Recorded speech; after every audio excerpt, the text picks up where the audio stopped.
Welcome to Duck Season Somewhere podcast. This episode is brought to you by the following sponsors. GetDucks.com, your proven source for the very best waterfowl hunting adventures. Argentina, Mexico, 6 whole continents worth. For 2 decades, we've delivered real duck hunts for real duck hunters. And USHuntList.com, because the next great hunt is closer than you think. Search our database of proven U.S. and Canadian outfits. Contact them directly with confidence. Trust is earned. By the numbers, 121 waterfowl subspecies bagged on 6 continents, 20 countries, 36 U.S. states, and growing. I spend upwards of 225 days per year chasing ducks, geese, and swans worldwide. And I don't choose shotguns for the brand name or the cool factor. Y'all know me way better than that. I've shot Benelli for over 2 decades. I continue shooting Benelli shotguns for their simplicity, utter reliability, and superior performance. Whether hunting near home or halfway across the world, that is the stuff that matters. Sit means sit and stay until it doesn't. No matter how well or how often trained, retrievers want those ducks as badly as we do, maybe even more. Chardog might be titled, but she's still just a dog. I'm over 50 years old and I still do dumb stuff, trust me. Retrievers are family. I wouldn't endanger my children near heavy traffic, and I'm not going to risk my dog jumping in front of blazing guns either. Gundog Outdoors' patented quick-release safety system is fully adjustable, tethers to any blind or stand, has titanium stakes for frozen ground, and a quick-release marine-grade shackle to quickly release Fido when the smoke clears. Visit gundogoutdoors.com. Connect with them on Instagram at Gundog Outdoors to see their growing line of Gundog safety and performance products. Enter hashtag GetDucks to receive 15% discount off of your first order. Mojo Outdoors, most recognized name brand decoy, #1 maker of motion and spinning wing decoys in the world. More than just the best spinning wing decoys on the market, their ever-growing product line includes all kinds of cool stuff. Magnetic pick sticks, scoot and shoot turkey decoys, much, much more. And don't forget my personal favorite. Yes, sir, they also make the one, the only world-famous Spoonzilla. When I pranked old Terry Dimon in Mexico with a smiling mallard, nobody ever dreamed it'd become the most talked-about decoy of the century. I've used their decoys worldwide, everywhere I've ever duck hunted, from Azerbaijan to Argentina. I absolutely never leave home without one. Mojo Outdoors, forever changing the way you hunt. Boss Shot Shell's copper-plated bismuth tin alloy is the good old days again. Steel shots come a long way in the past 30 years, but will never, ever perform like good old-fashioned lead. Say goodbye to all that gimmicky, high recoil, compensation, science, hype, and hello to superior performance. Know your pattern, take ethical shots, make clean kills. That is the boss way. The good old days are now. It really is duck season somewhere for 365 days per year. Duck Season Somewhere takes me year-round to worldwide destinations where I visit with the most interesting people. I'm your host, Ramsey Russell. Join me here to listen to those conversations. Welcome back to Duck Season Somewhere.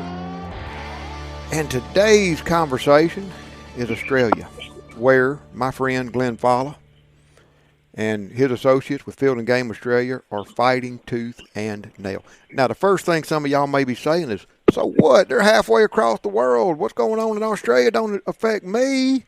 We're John Wayne. We're the American flag. We're America. No, sir. I'm telling you right now, what these guys are fighting could happen anywhere. I've seen it happen worldwide. And it's a very real fact. Y'all that follow me on social media, y'all have seen the pictures, y'all have seen the short films, y'all have heard the stories, y'all have read the magazine articles about how much I love Australia duck hunting.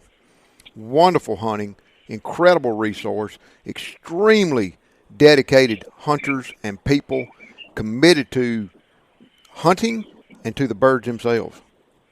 and yet they are fighting a force that really, really disagrees with them. They are a excruciating minority. Joining me today in today's special episode is Mr. Glenn Falla, who is Hunting and Conservation Manager now for Field and Game Australia, and Mr. Dean O'Hara, who is the CEO of Field and Game Australia. How are you gentlemen today? Yeah, we're really good, Ramsey. As good as we can be when we're facing what we are. Yeah. Yeah, thanks for having us on, Ramsey. It's really a great pleasure to speak to you and your listeners. So thanks for having us on. Tell us what. Well, let me. I'm going to start the question this way, Glenn. When is your hunting season supposed to open, and what is going on? What's going on with your hunting season right now? Well, Ramsey, traditionally we would start on the third Saturday in March, and we're all looking forward to that this year with slightly improved conditions on previous years. We've had some dry times here in Australia in recent years. We are one of the driest continents that are inhabited, but conditions were, in our opinion, slightly improved over last year, and we were expecting something to be announced better than last year.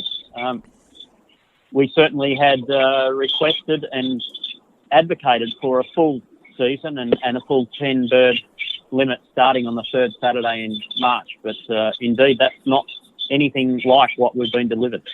What has been delivered? So essentially, the third Saturday in March has now been pushed out to the 26th of May, and we get a total of 20 days of hunting with 2 birds per day as a limit. When I came and hunted with you the first time, it was a much longer season, and the bag limit was 10 birds. That's correct, and we had a ball as we were looking forward to doing again this year. And look, we're talking specifically about the state of Victoria currently, but South Australia was announced prior to Victoria, and they also have severe restrictions on what they're doing, but not as bad as what Victoria has got. Who sets the limits? I'm trying so that I can get apples to apples with America, the way I think and what I'm familiar with. Who sets the limits in Australia? Where are these shortened season and abbreviation coming from? Do y'all have like a Fish and Wildlife Service in charge of all your migratory birds in Australia? Yeah, we do, but the process is a bit more complicated than that, and I'm quite happy to hand over to Dean and let him explain that process because, he's all over it. Please. And it's quite complicated. So essentially, Ramsey, unlike the states, we're very different in our legislative process here. So we have a federal government.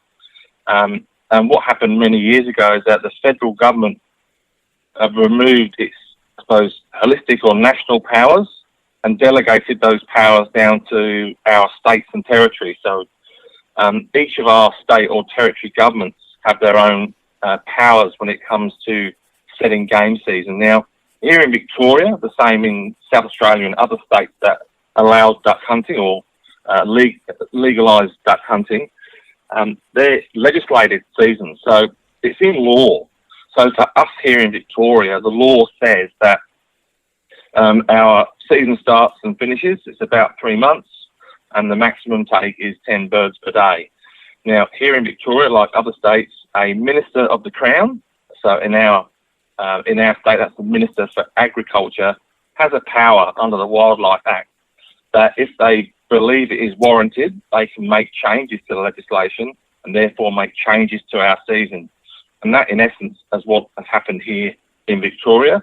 Our current government has made that change and delivered a season which is nowhere near what we would expect and nowhere near what the legislation allows for.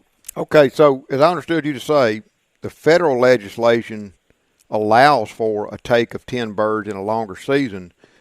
They have ceded responsibility to the provincial or state governments who have the luxury of or the discretion to reduce it, and they have reduced it. Is that right? Yeah, nearly. So nearly. The federal government has no policy or has no power at all around a kind of fishing and game scenario. they've delegated all those powers to the states and territory governments. So they have no power to set a season. Only the state or territory governments do. Well, now we're going to get down to the meat and potatoes of this conversation, I think. Why has the state of Victoria decided to go so scorched earth, such an abbreviated season, and such a bag limit? What are they? I'm assuming biological surveys, rigorous science, harvest data from past seasons. They've got this very sophisticated and educated and complicated model for governing and managing this national resource. So is that where this is coming from? Ramsey, we only wish that was the case. Unfortunately, the process that the Victorian state government undertake is a very subjective process. Yes. It's not. They haven't got all the research. They haven't got all the data. They call for submissions from who they call stakeholders, and we are one of those stakeholders. But they also take counsel from those that oppose duck hunting. So people like Animals Australia or BirdLife Australia or the RSPCA, who their fundamental principle is to ban duck hunting in Australia. So they look at that. We do have some research which is undertaken by the University of New South Wales, but that particular research was never developed with the outcome of setting a duck or game bird season. It was purely to look at the abundance of game birds across eastern Australia. But unfortunately, our Game Management Authority here in Victoria used that as well. So we know what the harvest take was for the last few years. We know what the conditions are climatically and in relation to water in our state.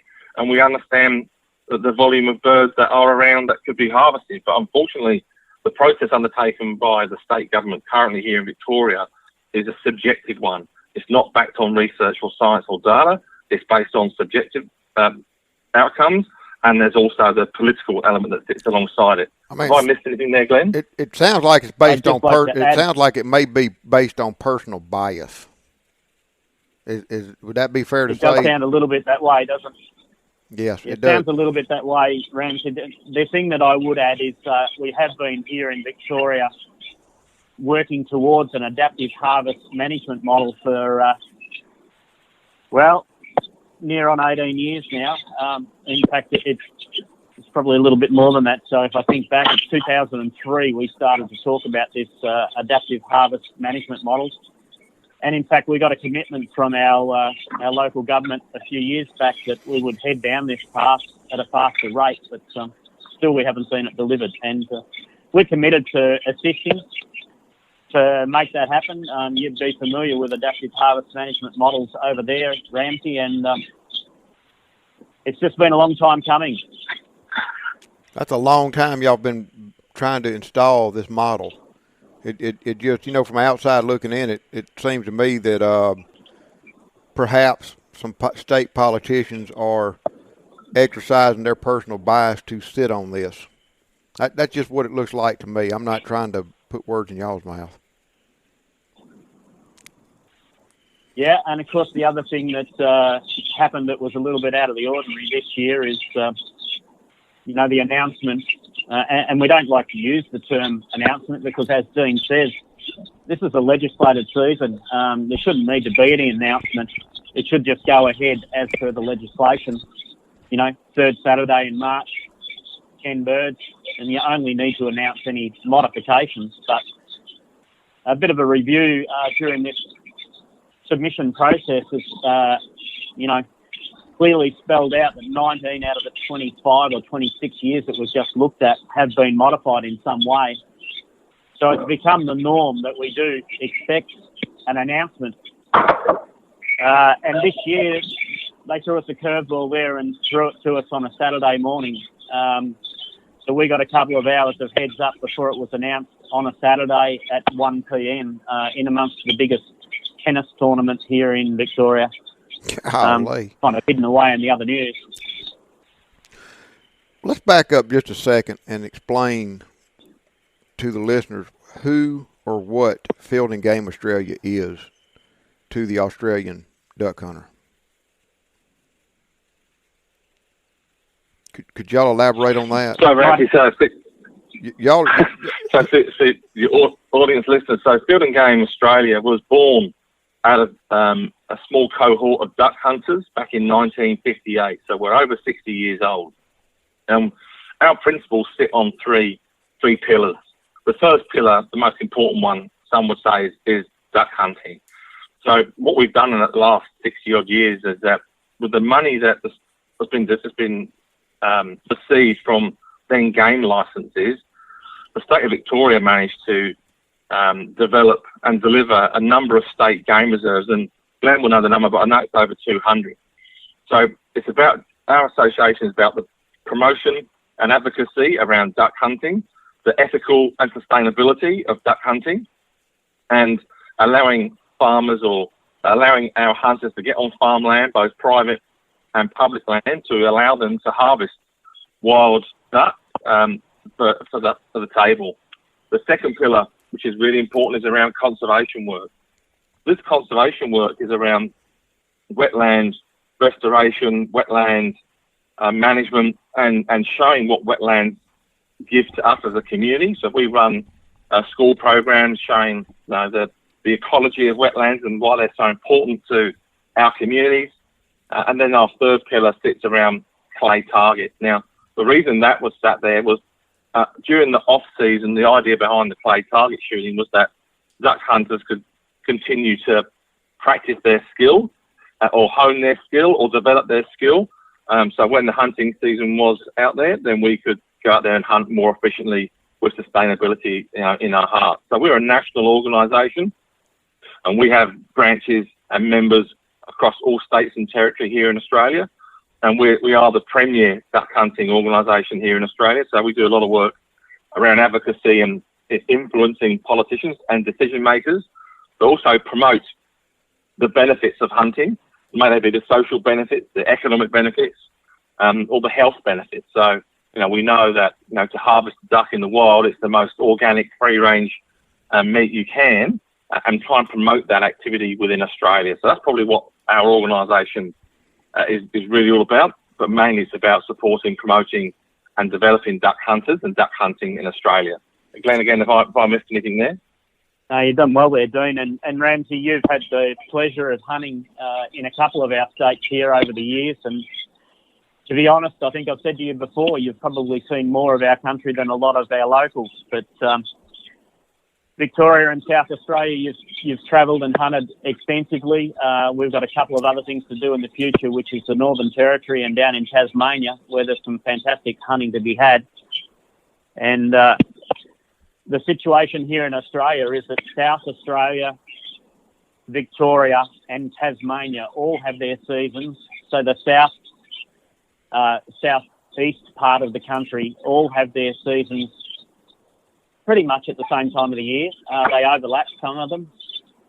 And we've got varying conditions in varying states, varying seasons that have been announced. 2 out of the 3 states have already been announced publicly. We expect there's going to be an announcement in Tasmania anytime soon, and it's looking like they're heading for a standard season. South Australia's been somewhat restricted significantly, and, when it was first announced, people were very disappointed. They've missed out on quail this year without any real explanation. And, everybody was saying how disappointed they were in the announcement in South Australia. And then we got hit with something even more harsh here in Victoria. Field and Game Australia is a non-government organization that advocates hunting and conservation, and that's it. But who? I mean, to me, with having been down there and worked with y'all on some different things, I mean, y'all are the hunting advocacy group politically down in Australia. There's really no other hunting support to fight this growing mass of anti-hunting, is it? Well, look, we work very closely with a couple of other associations, but you're right, Ramsey, we are the premier duck hunting organisation. That is our main focus. There are some other big organisations that assist us and that we stand beside and go to actually the submission process side by side. But, one of those is the Sporting Shooters Association of Australia, Victorian branch, and they're great supporters, but duck hunting's not their main focus. And then there's the Australian Deer Association, who also are very supportive and we work closely together with, but at the end of the day, they're about deer. So you're right, we are the premier organisation that are the biggest and are predominantly focused on duck hunting, and it's becoming a bigger battle every year. It sure is. I mean, every year that I've known you, Glenn, it has become, it's like the stakes have doubled. It's like an uphill battle to fight for hunting to continue, for duck hunting especially to continue in Victoria, but also just throughout Australia. Describe, how am I trying to word this? I'm trying to ask y'all to describe what it's like to be an Australian duck hunter. And here in America, we suffer under the delusion, I think, that hunting is a God-given right and that it will be a 100% certainty next year and for the remainder of our lives. But from your life experience, Glenn, you're my age, you've seen a progression. You've seen something change. Could you describe that? Could you kind of speak to what it's like to be a duck hunter in Australia? Yeah, absolutely, Ramsey. And as you know, this has been my main passion my whole life. You've met my family. You've seen the people that I hunt with. I've been in the industry a long time, and there was a time where I felt like you guys do over there, that this would never disappear. We would never have to fight so hard to retain our lifestyle. To me, it's just natural. It's a generational thing for many of us. I was born into waterfowling through my father and his father before him. My grandfather used to hunt waterfowl off the back of a horse with no saddle, bareback. Used to wade into wetlands on a horse, not unlike what you've seen around the world. But it seems as time has gone on, it's copping more and more criticism. It's copping more and more opposition. And it's not so much that the community has turned against us. It's more that the small minority that are against what we do and don't believe in what we do have become more opinionated, more loud, more organised, and are certainly putting the cause up to us, the fight to us. And, it's a little bit like pushing something uphill and wondering, how long it's going to be before it rolls over the top of you and flattens you. And it's really disheartening. We're probably a little bit flat at the moment. Let's roll back a little bit and go back to this season-setting process that generally starts in December, Ramsey, and generally by the time Christmas, New Year rolls around, we know what season's ahead of us. With the whole COVID situation here in Australia, and I see just recently in the last hour or so, it looks like Melbourne's going into a 5-day lockdown, so we're not out of that situation yet. It's pushed everything back. The whole season submission process was pushed back, and we've essentially worked through the whole Christmas, New Year period. Dean and myself and many other staff and volunteers and board members have been engrossed in this whole process since December, and it's still going. We really haven't had a Christmas break or any family time. We've worked right through to get to where we are, and we're not complaining about that. We'll do whatever it takes to get us across the line, but it's a hard task and it's very demanding. And after 2 or 3 months of fighting every day, we work towards this year round. This is a 24 hours, 7 days a week, right around the year. This is not something that we just get into for a few weeks leading into the process, but we've had our nose to the grindstone since December, and we've barely lifted our heads and looked up. How many duck hunters are there in Australia? How many duck hunters are they? You know, because you mentioned as possibly the anti-hunters are a vocal minority. Um, how do their numbers compare to the number of duck hunters in Australia? Yeah, look, very good question, and I actually couldn't give you an answer holistically across Australia, but we've got around about 26,000 Victorian game licence holders. As far as those who are opposing us, it's a very, very small number compared to that, but they're very well organised and they're very vocal, and at the end of the day, they pull on the heartstrings of those who see a fluffy duck on the TV and think that it's something that we need to protect. And don't get me wrong, I love fluffy ducks as much as anybody else. We love rehabilitating areas for these things to breed. Nobody has the resource more at front of mind than a hunter conservationist, as you know, because you live it over there as well, mate. But at the end of the day, there's 3 months out of the year where we like to go and harvest a small portion of those birds. 10 birds per day, 26,000 odd hunters. We have harvest figures. We know how many we take. We know that it's been sustainable.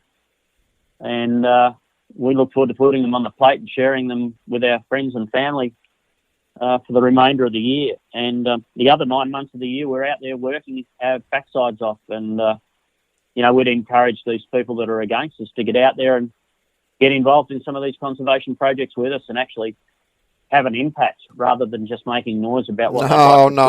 That's asking a whole lot of an anti-hunter. The few dealings I've had with them online and stuff is like, we all know, everybody listening, all the state DNRs, everybody knows that we hunters are footing the bill for wildlife conservation. We place recreational interest. Our hunting is recreational. Yes, we eat the birds, but it's recreational. But in the same way that our recreational interest generates $1 billion industry around professional sports, football, baseball, whatever, it also generates a tremendous economy around the perpetual conservation of a wild, renewable resource. And I've always said, hey, really and truly, if you think about it, if they're being genuine about don't kill the ducks, we love ducks. Well, we hunters love ducks too. We can. That's something we can agree on. We all love ducks. We all want ducks. So why don't we both roll up our sleeves and go to work, or reach elbow deep down in our pocket and pull out money and put our money and our money and our time where our hearts are. Hunters do that in Australia, in America, everywhere I've been in the world. Hunters put their time and their money where their mouths are, and I don't see that from any anti-hunting organization. More than duck hunting, get ducks is the lifestyle we all enjoy. It really is always duck season somewhere. Check out our caps, t-shirts, hoodies, and more at our new getducks.com store. That's getducks.com/store. Thank you for listening to and for supporting this podcast, and remember, life's short, get ducks. And I haven't seen it down in Australia either. No, and you're not likely to anytime soon, unfortunately, but we continue to invite these people. You know how committed we are, Ramsey, and you know the lay of the land here in Victoria pretty well. I'm getting to the stage where tomorrow I'm actually going to get out of the office because I need to get some fresh air. And even when we've got a day off, tomorrow, Ramsey, I'm picking up, you'll be pleased to know that I'm picking up a young pup for my 84-year-old father who lives and breathes for it as well. And I'm delivering a new Labrador to him tomorrow, visiting some wetlands, doing some interviews. And on Sunday, our day of rest, I'll be at a wetland with a number of other people down here in Geelong working at the Conowari Wetland Centre on a conservation project. So, we just don't stop. It's in our nature to continue to fight day in, day out. All year round. I tell you, good question. We talked about money and time where our mouths are. What are some of the ways that Field and Game Australia and the duck hunters, that the duck hunting membership has some of the programs? I'm thinking, Trent Lean's banding program. The state provincial government's not sponsoring this banding program. Field and Game Australia is. Can you talk and list a number of activities that y'all are doing in the interest of waterfowl? Some of the programs y'all have? Yeah, absolutely. And again, I might give Dean an opportunity to speak about some of our bigger programs there, but Please. you've hit the nail on the head. There are a number of them.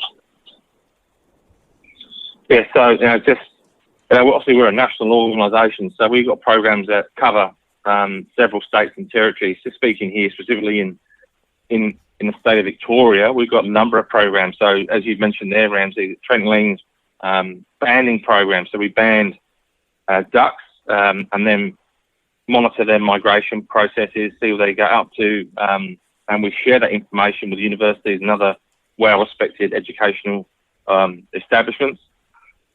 We do a lot of work on wetlands in relation to advocating for environmental water to wetlands. We do wetland restoration, so weed control, track maintenance.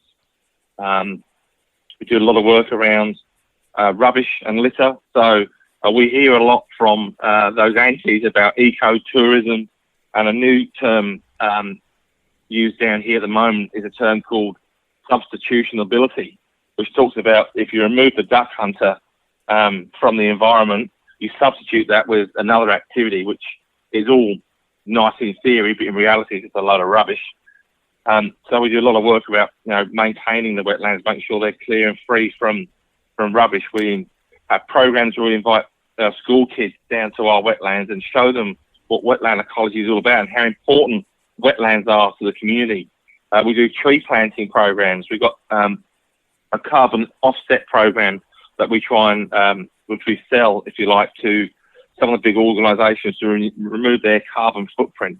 So the biggest thing we're working on now is habitat. How do we increase habitat for waterfowl breeding? How do we ensure there's enough water and habitat for waterfowl to breed successfully to ensure sustainability into the future? And that's not just for the duck hunter, Ramsey. That's for every Australian.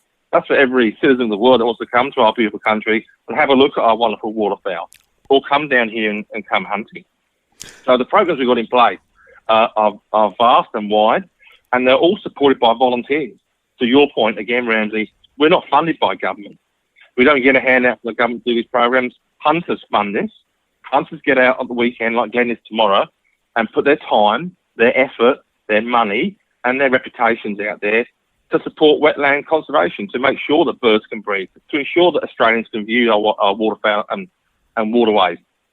The antis are probably sitting in a cafe somewhere drinking a coffee, where hunters are actively going out there and they're doing the job.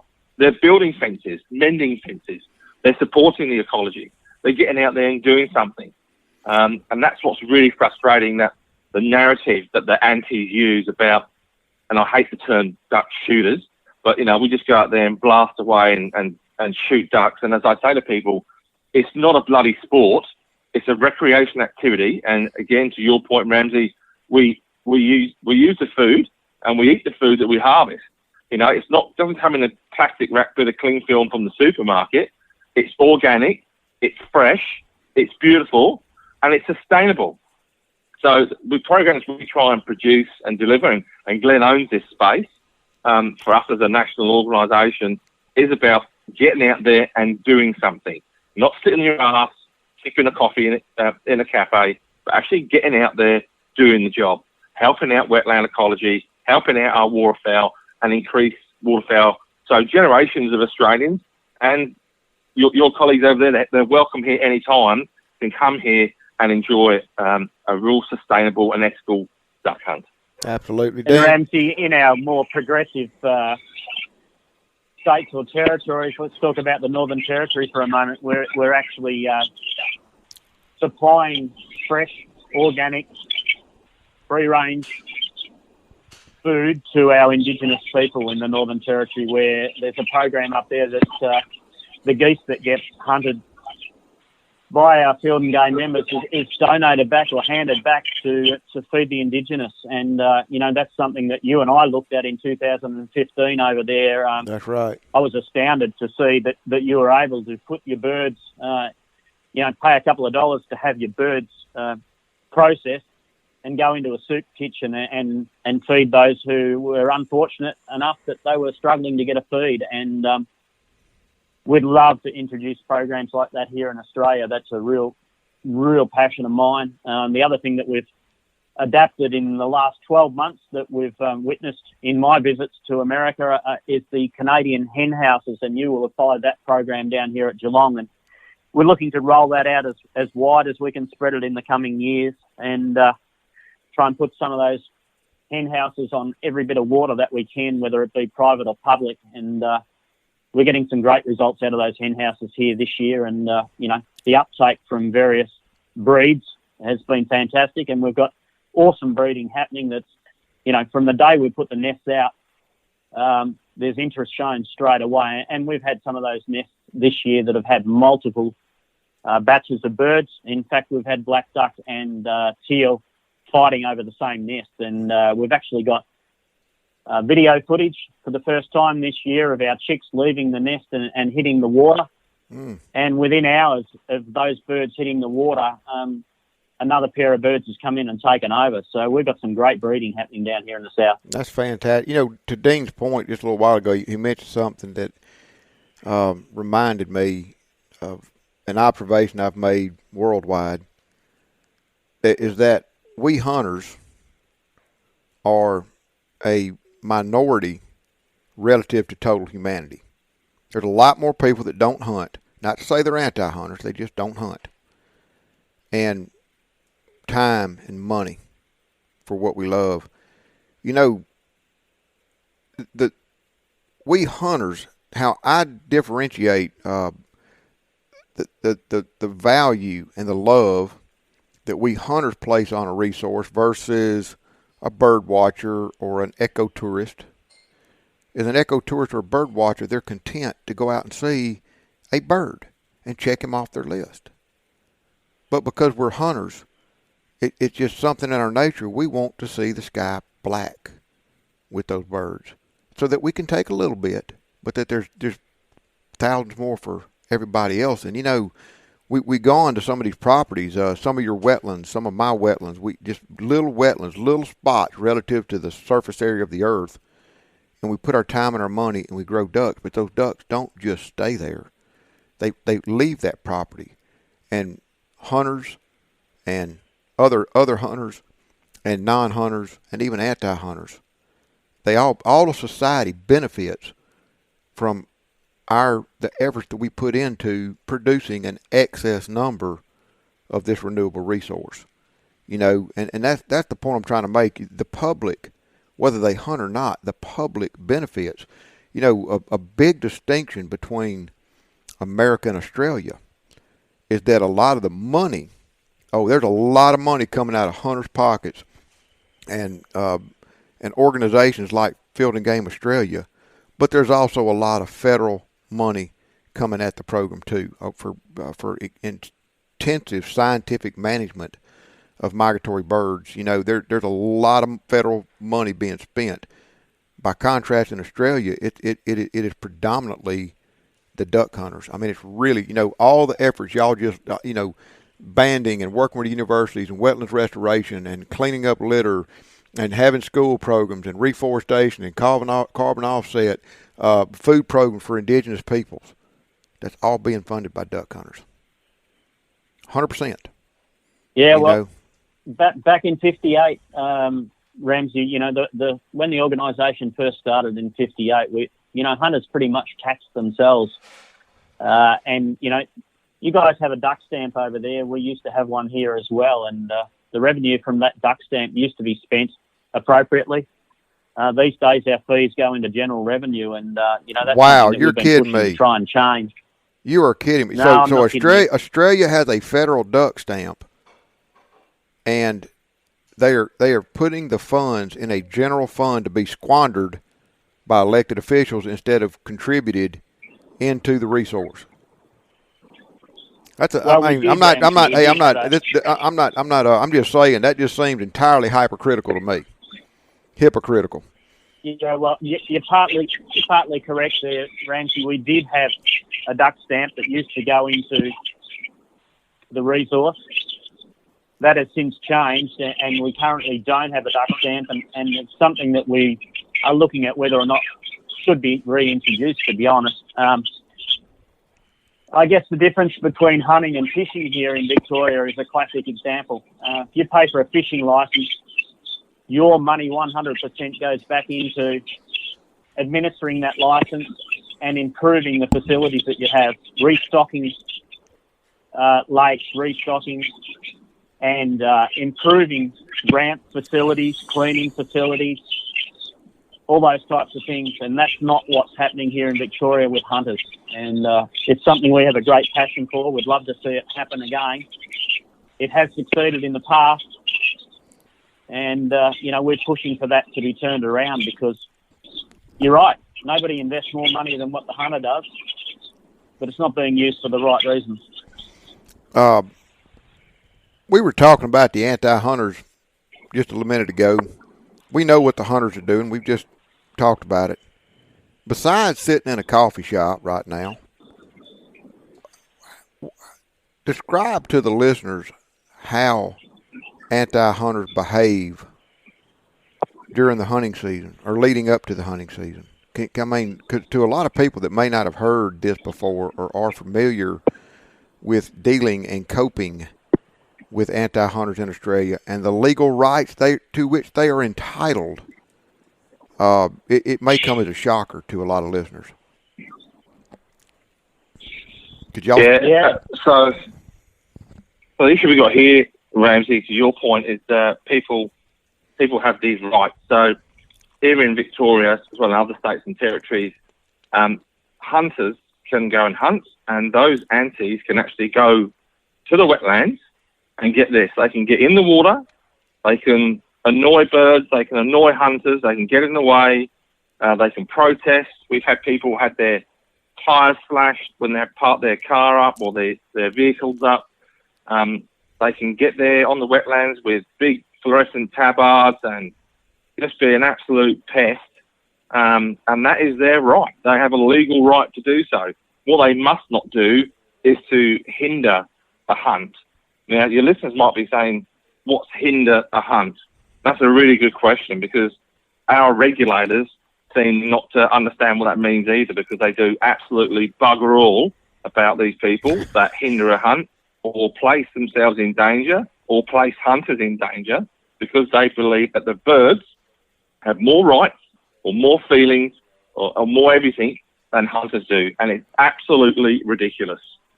Well, when you say, when you talk about booger a hunt, when you were describing boogering a hunt,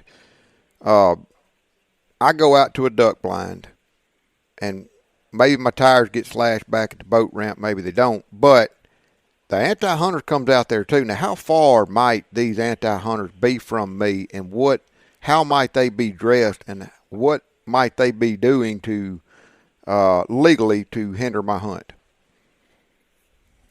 So, Ramsey, let me paint a scene for you.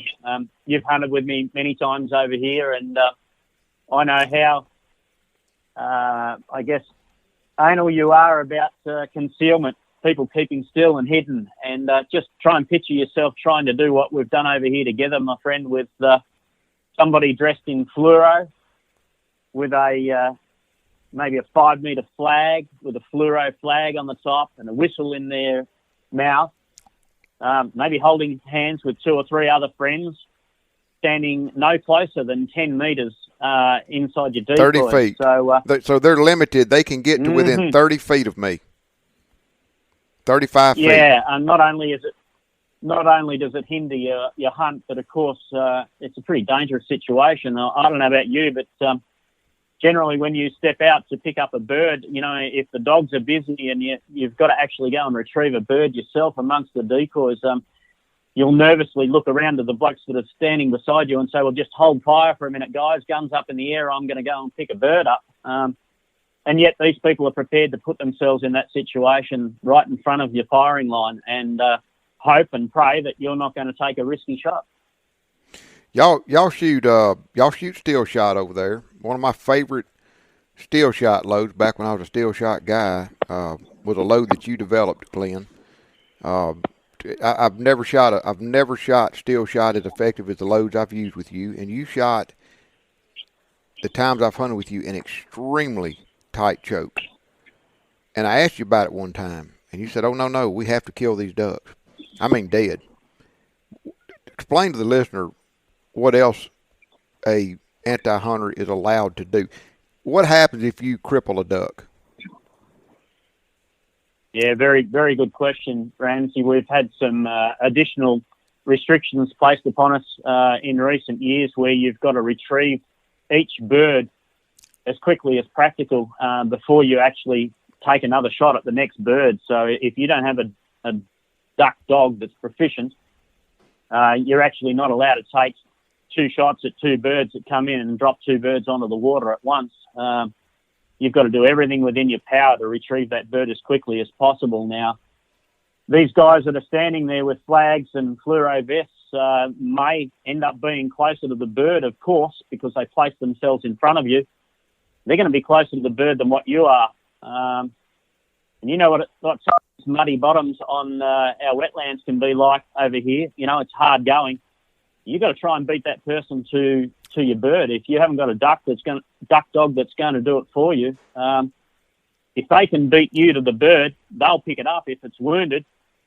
They're legally entitled to go recover my crippled bird. They race me to my bird. They race me to my bird. This is where it's complicated, Ramsey. They call themselves duck rescuers. So you know, if a bird hits the water and it's crippled, rather than us dispatching that bird humanely and as quickly as we can, it's a great game to beat us to it and pick it up and take it off the wetland as a wounded bird and claim that you're actually protecting that bird. And which is going to die. It's just going to die a slow, miserable death rather than being dispatched immediately. You know, that's the sick insanity of all this, is that by law they are entitled to rescue my bird, which probably is going to die before they get it to put it on public exhibit. Only it's got to die a slow, torturous death rather than be quickly and humanely dispatched. Well, not only that, Ramsey, but, you know, if you've downed that bird, if you've taken that bird from the sky and they've stolen it from you effectively and under the guise of saving and protecting, rescuing, that's one bird out of your bag limit that you're not able to take home because you've already taken that bird from the wild. So in this upcoming season where we're allowed to take only 2 birds per day, if you're beaten to one of those 2 birds, I guess you're only going home with 1 to feed the family. That is just utterly insane. I just can't get my mind wrapped around that, guys. Let me hear. You brought up a good question. You brought up a good question. I've been prowling, social media. I've got a lot of friends and associates and contacts down in Australia. I found my tribe. I'll just tell anybody listening, and I'll tell y'all. I found my tribe, to use John O'Dell saying, in good part down in Australia. Y'all got a funny accent, but I sure felt at home down there, the Monk family. And but how it seems to me that the season has been severely restricted in days and bag by in political bias, political forces, not science, not anything justified. What has been the public response? And I know everybody's disappointed, but at the end of the day, I learned a very, very valuable lesson having hunted Australia. And that is about what I call, my words, political relevance. At which hunter participation. We need hunter participation to remain politically relevant. How are the hunters, the Field and Game Australia members, other duck hunters, how are they receiving the news? Do you think they will continue to go out and zealously pursue their 2 ducks per 20 days? Or might some of them hang up their waders and learn to play golf and badminton? Well, right now, Ramsey, most of our members are feeling pretty battered and bruised. They're trying to gather their thoughts and regroup, I guess. there's a lot of talk. There's a little bit of division. Been a little bit of he said, she said. This is a time where we are certainly advocating very, very strongly that we all need to band together. We all need to support the cause by getting out there and making sure that we hunt every day. In fact, we had a live feed on Wednesday night that Dean and I were part of, and one of the things that I've thrown out there is if you're only allowed to hunt 2 birds per day, there is an opportunity for us to go out and hunt 2 ducks in the morning and then go and try and hunt 20 quail, because that's a legal activity at the same time. So we're calling it the 2 and 20. Challenge yourself to get out there and shoot your 2 birds. Make sure that you do it every day that you can, and then go and try and shoot 20 quail in the afternoon, because let's face it, a couple of birds is not going to feed the whole family. You might as well go and get a feed of quail as well and whack them all in the slow cooker together, mate. They also, as I understand it, they also cut some of the species from the bag this year, did they not? Yeah, you're quite right, Ramsey. As you know, blue-winged shoveler we haven't been able to hunt here in recent years, so they're still off the list. But in Victoria, they've done this other very strange thing this year that really caught us a little bit off guard. Chestnut teal and also the grey teal, you're only allowed to hunt south of the Princess Highway. Now, the Princess Highway is the one that we... Yeah, go ahead. So there's a delineation. There's a highway that goes from the bottom of Victoria pretty much through to the border of South Australia, and you've travelled it with me, Ramsey, from Melbourne, but not the southern part. Effectively, what that means is that you can't hunt grey teal or chestnut teal north of that line. Now, how did they come up with that line? It's a clear delineation that people can recognise on a map. And it effectively means that you can't hunt those birds unless you're in a coastal area. Now, you've hunted those birds with me in South Australia and Victoria over the years. I'm sure you remember the chestnut teal. Of course. Particularly our male chestnut teal that we refer to as a greenhead. Beautiful bird. And unfortunately, if you're north of that highway, regardless of how many are in your backyard, this year you're going to be unable to hunt them. The chestnut teal... Ramsey, if I could just... Please go ahead, Dean. I was just going to say about...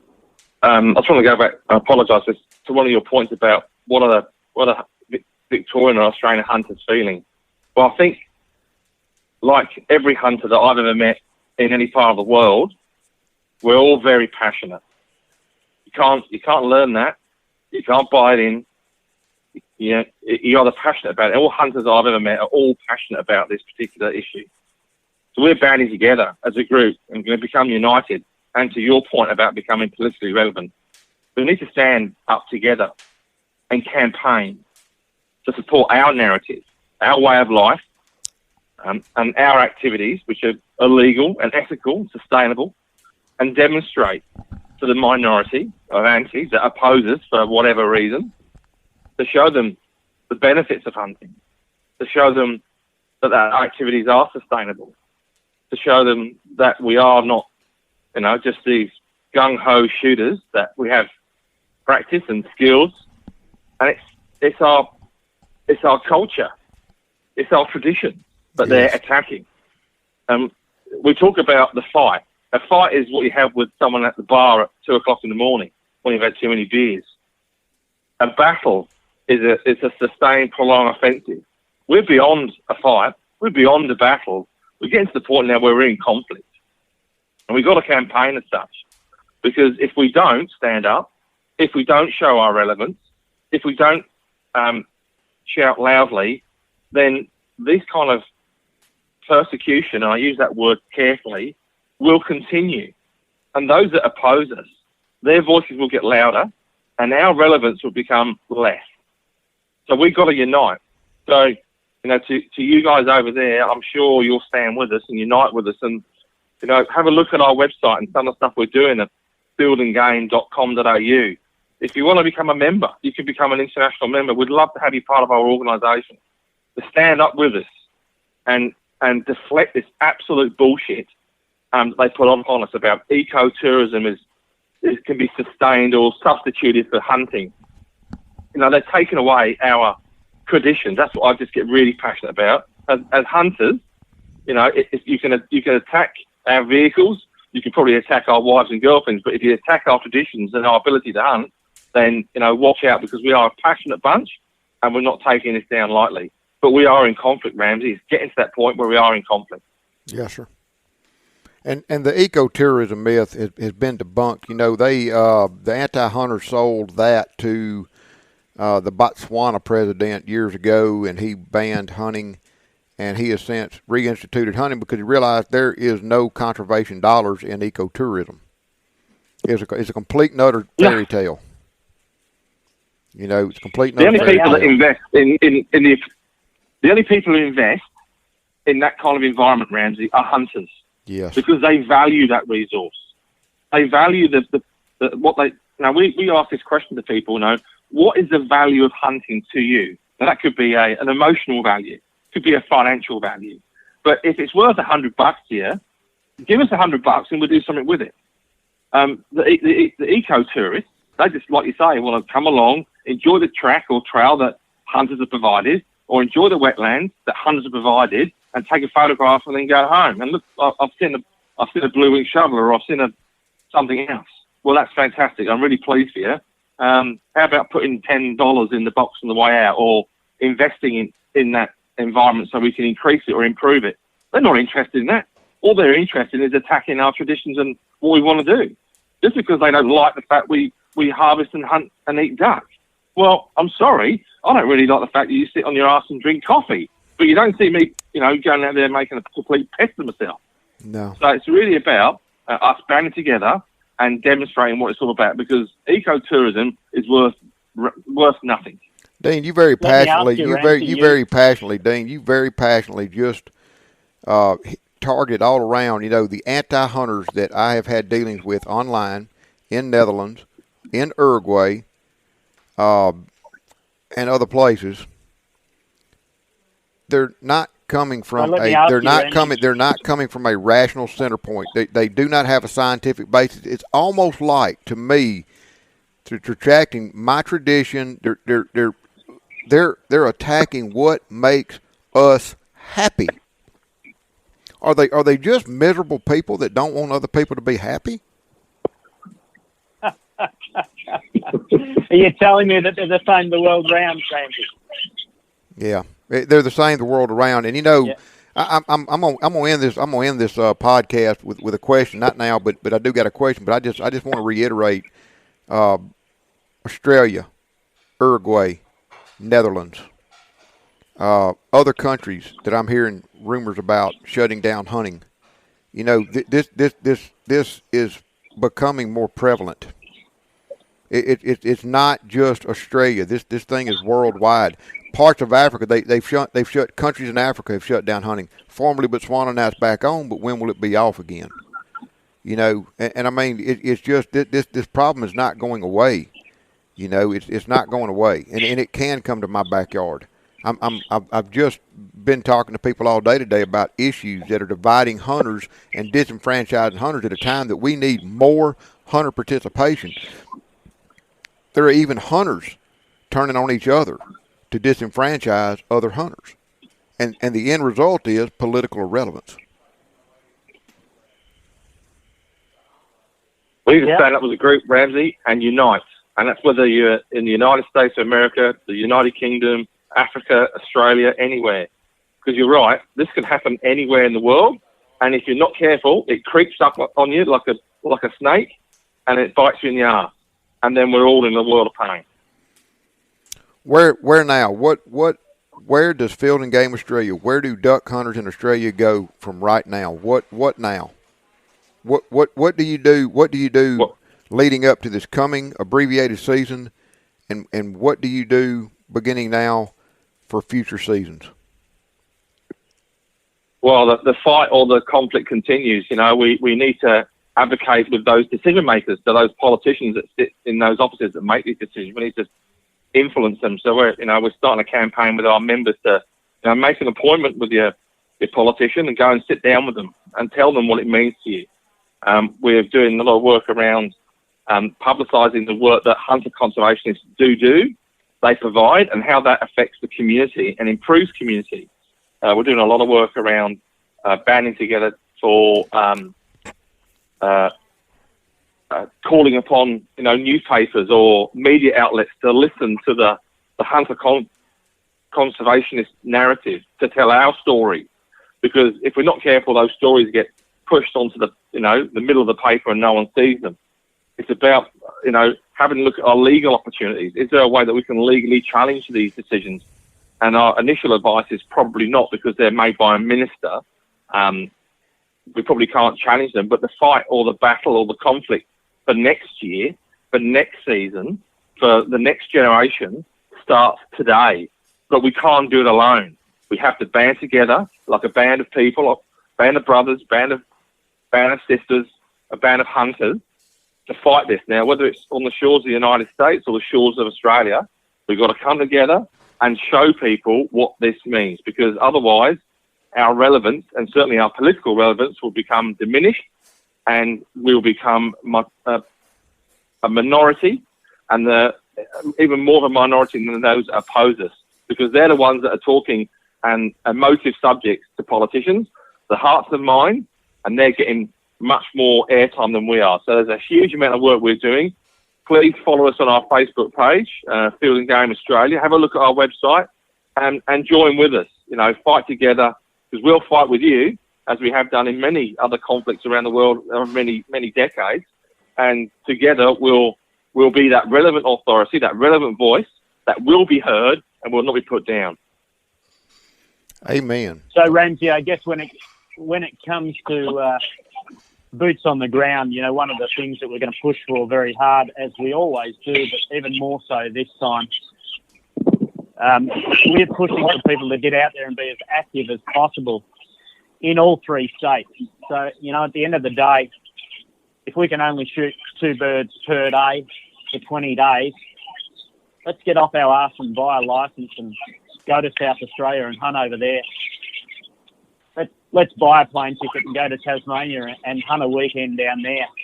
Sure, it might be a few more dollars out of your pocket, but every licence in each state helps to boost the numbers, and every experience that you share, whether it be with your friends or your family or several generations of the same family, keep our tradition alive. Get out there and make sure that once the season starts, get active, spend your money, be proud, let those regional areas know that you're a hunter and that you're only in their region because you're hunting, and be generous with your money.